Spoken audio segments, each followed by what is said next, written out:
Good morning everyone, welcome to Decipher Mind. I hope you are doing well. तो हम लोग आज PYQ करेंगे सेल चैप्टर का। जैसे कि मैंने आपको बोला था कि मैं और पीवाईक्यू लाऊंगी सेल चैप्टर से रिलेटेड जितने भी क्वेश्चन है वो मैं करा दूंगी। फिर हम लोग कॉन्सेप्ट देख लेंगे। आप मुझे कमेंट में बताइएगा कि मैं कॉन्सेप्ट कराऊँ कि ना कराऊँ, कि क्वेश्चन के साथ ही कॉन्सेप्ट को इंक्लूड कर दूँ। तो आप मुझे ज़रूर ये बताइएगा कि मैं कैसे पढ़ाऊँ।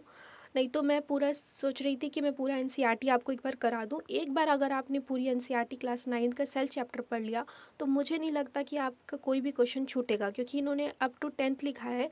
तो मुझे लगता है सब कंप्लीट हो जाएगा। मैंने इससे पहले एक पार्ट 1 डाला है, वो आप देख लीजिएगा। उससे आपका जितना भी सेल मेम्ब्रेन, मैंने सेल ऑर्गेनल तक पढ़ाया है, उसके बाद मुझे सारे सेल ऑर्गेनल कंप्लीट करने हैं, मैं उसे कंप्लीट कर दूंगी। तो आज हम लोग पीवाईक्यू देख लेते हैं जो एग्ज़ाम में आया है। तो चलिए देखते हैं पहला क्वेश्चन क्या है। पहला क्वेश्चन ये है कि why cell wall found in plant cell. जैसे कि आपको पता है जो प्लांट दो तरह की सेल है, एक एनिमल सेल में हम लोग को देखना है और एक प्लांट सेल का देखना है। एनिमल में समझ लीजिए एनिमल सेल है, तो एनिमल सेल में सिर्फ सेल मेम्ब्रेन पाया जाता है, सेल मेम्ब्रेन। ये सेल मेम्ब्रेन को और भी क्या कहते हैं, प्लाज्मा मेम्ब्रेन। ओके, लेकिन जो प्लांट सेल है, प्लांट सेल में ये सेल मेम्ब्रेन तो पाया ही जाता है। फिर उसके बाद ऊपर से एक सेल वॉल पाई जाती है। सेल वॉल इसलिए पाई जाती है क्योंकि आपको पता है कि प्लांट मूव नहीं कर सकते। हम लोग का क्या है, एनिमल सेल जब भी वेदर एक्सट्रीम कंडीशन में होगा, बहुत ज़्यादा वेदर एक्सट्रीम हो जाएगा तो हम लोग मूव कर सकते हैं, जो कहीं भी जा सकते हैं। लेकिन प्लांट को वहीं पे स्टेशनरी रहना है, वहीं रहना है, इसीलिए इसे एक एक्स्ट्रा कवरिंग दी गई है जिसे क्या कहते हैं, सेल वॉल। इसलिए तो इसका आंसर हो जाएगा fourth answer, because cell wall protect cell from various environmental factor. Okay, तो दूसरा क्वेश्चन क्या है, which of the following does, यहाँ डज होगा, does not have cell wall. तो इसमें से किसके पास सेल वॉल नहीं होता है। तो इसका आंसर है माइकोप्लाज्मा। ओके, अगर मैं आपसे पूछूं, अगर मैं आपको बताऊं, ये बहुत इंपॉर्टेंट चीज़ मैं बता रही हूँ आपको। ये क्वेश्चन ऐसे पूछते हैं कि smallest smallest cell without without cell wall. तो इसका आंसर हमेशा क्या होगा, माइकोप्लाज्मा, माइकोप्लाज्मा।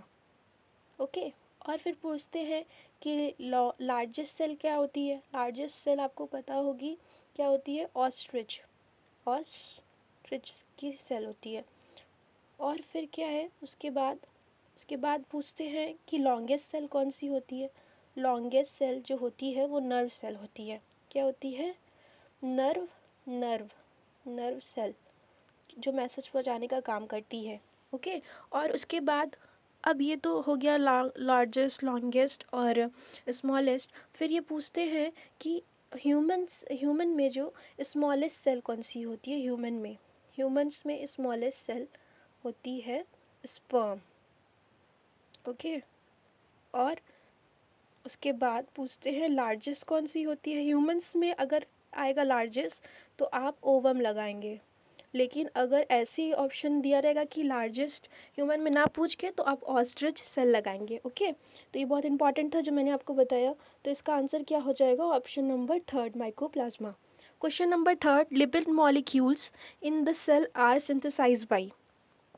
तो आप इंडोप्लाज्मिक जब रेटिकुलम पढ़ेंगे, ईआर, जिसे ईआर भी कहते हैं शॉर्ट में, ईआर दो तरह का होता है, एक रफ इंडोप्लाज्मिक रेटिकुलम, एक smooth endoplasmic reticulum. Rough endoplasmic reticulum rough इसलिए होता है क्योंकि उसके सरफेस पे राइबोसोम्स पाई जाती हैं। राइबोसोम्स जब भी आएगा तो समझ लीजिए क्या करेगा, प्रोटीन सिंथेसाइज करेगा, प्रोटीन सिंथेसाइज करेगा। और स्मूथ इंडोप्लाज्मिक, स्मूथ इसलिए होती हैं क्योंकि इनके सरफेस पे राइबोसोम्स नहीं पाए जाते। तो स्मूथ इंडोप्लाज्मिक रेटिकुलम करता क्या है, smooth endoplasmic reticulum lipid synthesize करता है। लिपिड, या ऑप्शन में फैट भी आ सकता है। ओके, लिपिड, फैट और ये सब आ सकता है। तो आपको स्मूथ इंडोप्लाज्मिक रेटिकुलम लगाना है जब पूछेगा कि लिपिड मॉलिक्यूल्स कौन सिंथेसाइज करता है, तो स्मूथ इंडोप्लाज्मिक रेटिकुलम। अगर यहाँ पे क्वेश्चन राइबोसोम्स दिया होता कि राइबोसोम्स, या अगर ऑप्शन में ये दिया रहता कि प्रोटीन कौन सिंथेसाइज करता है, एक सेकेंड, अगर ऑप्शन में दिया होता, क्वेश्चन में ये दिया रहता कि प्रोटीन कौन सिंथेसाइज करता है, तो आपको लगाना था यहाँ पे रफ इंडोप्लाज्मिक रेटिकुलम। लेकिन यहाँ पे लिपिड पूछ रहा है तो हम लोग क्या लगाएंगे, स्मूथ इंडोप्लाज्मिक रेटिकुलम। ओके, चलिए फोर्थ क्वेश्चन देख लेते हैं।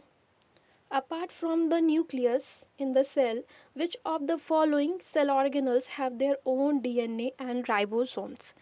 ओके, तो ये क्वेश्चन बहुत इम्पॉर्टेंट है, ये हमेशा पूछता है जब आप एनसीईआरटी बुक पढ़ेंगे। तो जिस टॉपिक है माइटोकॉन्ड्रिया और प्लास्टिड, वहाँ पे आपको ये देखने को मिलेगा। ये क्वेश्चन ऐसे ही फ्रेम होता है एनसीईआरटी से, इसीलिए मैं कह रही हूँ कि आप एनसीईआरटी पढ़ लीजिए एक बार। आप जैसे कहेंगे मैं उसे बना भी दूंगी, कॉन्सेप्ट वाइज वैसे भी मैं डालूंगी ही, तो अगर आपको देखना होगा तो आप देख लीजिएगा, नहीं तो मैं क्वेश्चन के साथ एक्सप्लेन करूँगी। ओके, चलिए, तो इसका ऑप्शन क्या होगा? Mitochondria and plastid. Mitochondria plastid के पास अपना खुद का डीएनए होता है और राइबोसोम्स होता है। ओके, राइबोसोम्स भी कौन सा? 70S। ये भी पूछ सकता है कौन सा राइबोसोम्स होता है, तो 70S का राइबोसोम्स होता है।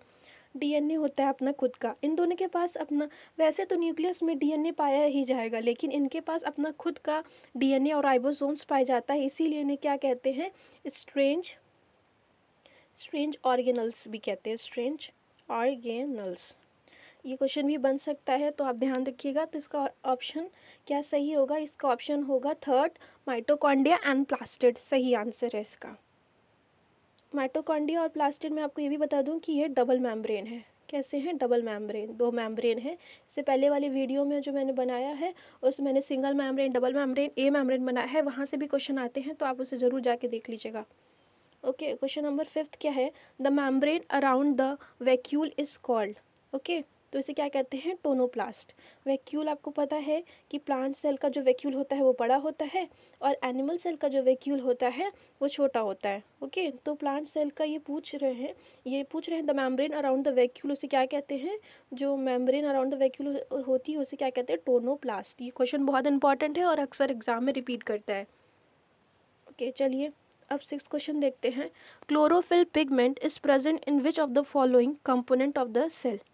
ओके, क्लोरोफिल पूछ रहा है, तो इसका आंसर क्या हो जाएगा? क्लोरोप्लास्ट। क्लोरोप्लास्ट।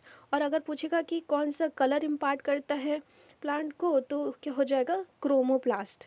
और लाइसोसोम आपको पता ही है क्या है? Suicidal bag. सुसाइडल बैग, या इसका और क्या नाम है? Scavenger, scavenger of cell. और इसका एक और नाम है atom, atom bomb. Okay, mitochondria क्या है? Power house of the cell. Okay, चलिए अब 7th क्वेश्चन क्या है? 7th क्वेश्चन है which cell organelle found in only animal cell? जैसे कि मैंने बताया था आपको, जब प्लांट और एनिमल का आएगा तो यही क्वेश्चन पूछेगा कि प्लांट में ऐसे कौन से ऑर्गेनल हैं जो सिर्फ प्लांट में पाए जाते हैं, और या क्वेश्चन ये बन सकता है कि कौन सा ऐसा ऑर्गेनल है जो सिर्फ एनिमल सेल में पाया जाता है। तो इसका ऑप्शन क्या होगा? सेंट्रियोल। ओके, देखिए प्लांट जो है वो डबल मेम्ब्रेन है। पहला इसका आउटर लेयर क्या कहलाता है? सेल वॉल, क्योंकि ये प्रोटेक्शन प्रोवाइड करता है। उसके बाद क्या आता है? सेल मेम्ब्रेन, सेल मेम्ब्रेन जिसका नाम प्लाज्मा मेम्ब्रेन भी है। फिर इसके अंदर न्यूक्लियस है, माइटोकॉन्ड्रिया है, फिर गोल्गी कॉम्प्लेक्स है और ईआर है, ये सब सारे लोग बैठे हैं।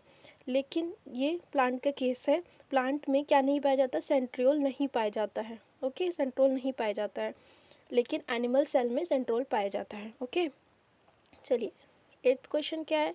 विच function will not be performed in the absence of ribosome in the cell? Okay, तो ये पूछ रहा है which function will not be perform in the absence of ribosome in the cell. जैसे कि मैंने आपको बताया था, राइबोसोम्स जब भी आएगा तो उससे क्या रिलेटेड है? Protein synthesis, protein synthesis. तो अगर नहीं है, अगर राइबोसोम्स नहीं है, एब्सेंस है राइबोसोम का, तो क्या नहीं परफॉर्म होगा? प्रोटीन सिंथेसिस नहीं होगा। ओके, चलिए अब लास्ट क्वेश्चन हम लोग देख लेते हैं। वो क्या है कि give a definite shape, give a definite shape to the cell. वो कौन देता है? सेल को डेफिनेट शेप कौन देता है? तो कौन देता है? सेल वॉल देती है डेफिनेट शेप, क्योंकि ये रिजिड होती है और नॉन लिविंग भी होती है। रिजिड, नॉन लिविंग, और ये क्या प्रोवाइड करती है? सेल को शेप प्रोवाइड करती है। चलिए तब तक आप ये क्वेश्चन देखिए और इसका रिवीजन करिए।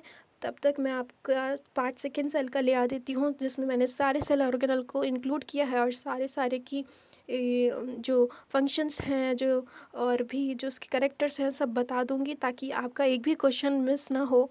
तब तक आप वॉच करिए और मैं सेल से रिलेटेड क्वेश्चन लाऊंगी, फिर और चैप्टर्स के भी क्वेश्चन लाऊंगी, ताकि आप ज़्यादा से ज़्यादा क्वेश्चन प्रैक्टिस कर लीजिए और आपको ये पता लग जाएगी क्वेश्चन कहाँ से पूछ रहा है। ओके। और अभी तो आप, मुझे लगता है कि स्टेटमेंट बेस ही क्वेश्चन ज़्यादा चांसेस हैं आने के, तो आप एनसीईआरटी तो पूरी ही कंप्लीट करिएगा, 9 10 की तो करके ही जाइएगा। चलिए, till then was this video, thank you for watching.